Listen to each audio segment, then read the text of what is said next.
Hey everyone. If you don't really know me, generally I do like weirder things in general. So like odd items and things like that. So what I always was intrigued about was these like all-in-one game collections you were used to able to buy. These like 50 in one when I was growing up that had these games. A lot of them were these weird, I never even heard of games. Some of them just had straight ripoffs. So today I wanted to talk about one of those, and I got this off of Amazon for $20. This is a 401 gaming console here. This is the box, pretty generic, and it's made from China. Something was from Germany. It shipped from a bunch of confusion there. But what you get is the actual console, and this is very mirrored to a Game Boy. And it's 3D printed, and overall, it's not bad feeling. The buttons are decently responsive, and the actual buttons don't feel bad. And then when you turn it on, it's a decent display. So there's nothing bad there. Where it gets worse is the two-player controller. We got this nice controller here, which if you can look closely, you'll see a TATB. I'll have zoom ups of this. And they're labeled as turbo buttons, but the turbo buttons are on top. So this is just a weird NES controller. It does not feel like one at all. It has the general shape, but it's not perfectly square. They do these little lines. Obviously, they were trying to copy it, but didn't want to get in trouble. And then, of course, what everybody has nowadays is a good old AV connection. So you can plug this into your handheld console and play on the TV, which you're going to see the videos of this here. And what shocks me is this is on sale on Amazon still, and the first game I'm going to play is Mario. And this is just normal Mario, nothing bad. The controls were not as smooth as NES was, and that's where you're going to see some of these hiccups in my gameplay, and I suck at Mario, so enough excuses about that. But overall, this was not bad emulation. Then I played Ninja Turtles Tournament Fighters, because I knew there was one for Super Nintendo. Never really played the NES one, and this was the NES one. And it was okay. I enjoyed it. I had to pick Michelangelo, of course. There's only 4 fighters I saw. I didn't know if you could unlock more. And again, the game played fine. Then we had baseball. So I just played a generic baseball game that was on the NES. This is an RBI one. And again, the feeling was there and it wasn't bad. And then the game started getting weird. So we had Aladdin, which I was expecting kind of the generic one, and then I got this. And I don't know what this is. And looking through the menus here, you're going to notice a lot of these collection games always had the same games over, but they would have a different number, say something's different. A big one is Contra was like a 16-in-1 Contra, which allows you to start with the different guns, so that kind of has 16 different games. So the 401, generally you don't actually get 400 games. It's a lot of repeats. I say you probably get about 100 and some, which isn't bad still. I mean, 100 and some games for 20 bucks, I can't argue with that.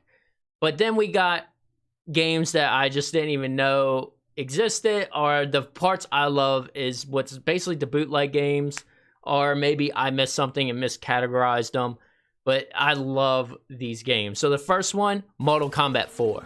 I don't think that ever was released on the Nintendo. I know it was on the Game Boy, so I don't know if this is just the Game Boy version added in, but this game is rough. I tried playing it. You see me trying to jump around. I didn't know what I was doing. There's no fatalities. I don't know what was happening.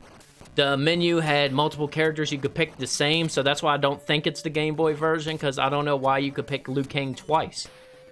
So I assume this is just a port. And then, you remember Chip 'n Dale Adventures? This game here, which is actually on this console.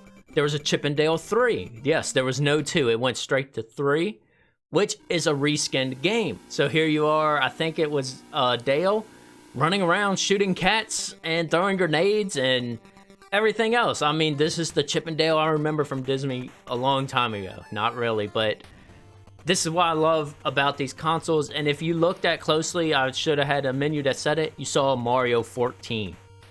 That's a big jump. Why do we have Mario 14? This game was the shine of all the games I could find. I haven't gone through every 400 games, but this game made it for me. So first of all, you're Mario running around with a stick, and you're black and white. It's very different. Then you got the turtles here, so let's jump on them like normal Mario. They're a lot faster, so I'll see if I can do that. No, you die instantly. Well, that's odd. I never played Mario where you couldn't jump on something to kill it. So I hit the B button, and the stick shoots fireballs. So we just shoot fireballs off the get-go and run around. And there's special moves. If you hold the B button, you end up getting like this blinking charge, and then when you let go, you can do this spin kick around your stick. I didn't know Mario was so athletic. And then the game really shined here because there's this wall that I didn't know how to get across at first. But then I found out you had to jump and hit B, and your stick sticks into the wall. And then when you let go, you do this back spin up higher, and that's how you move around. I was like, what is this, Mario? And then, in the key fashion of reskin games, sometimes not all the animations get close. So if you run like real close to the wall and hit B, and you're standing, you'll see the original character of the game that they reskin. So it just made me laugh. It was this Mario I never even heard of playing. It was just completely off the wall different. It made me laugh. I was glad to experience that. So generally, I do like these consoles. And this one, again, for $20, this case is like a 3D printed case, has volume.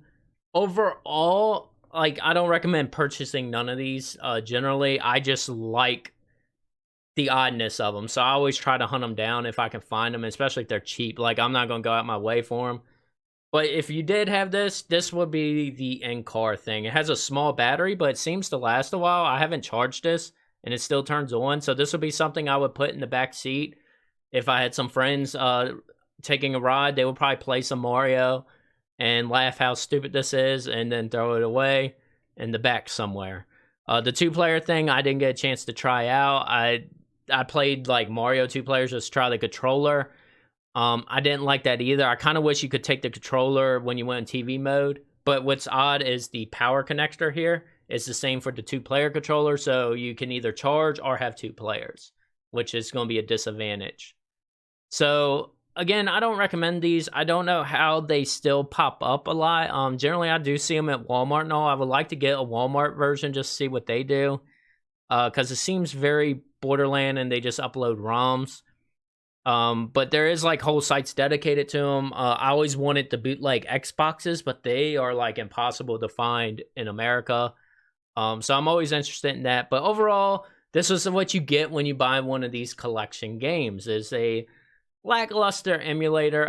There's other ways to do that if that's what you're looking for. That's probably better suited and get higher graphics. Because you saw when I hooked this up to the screen, this is just AV. We're not getting 1080p. So we're not getting what most of us want nowadays. So anyways, that's Rogers speaking about some of the oddness stuff he likes. So don't forget to like, subscribe to the channel for more gaming news, and maybe some weird consoles will be showing up if I can find some more. Thank you for your time.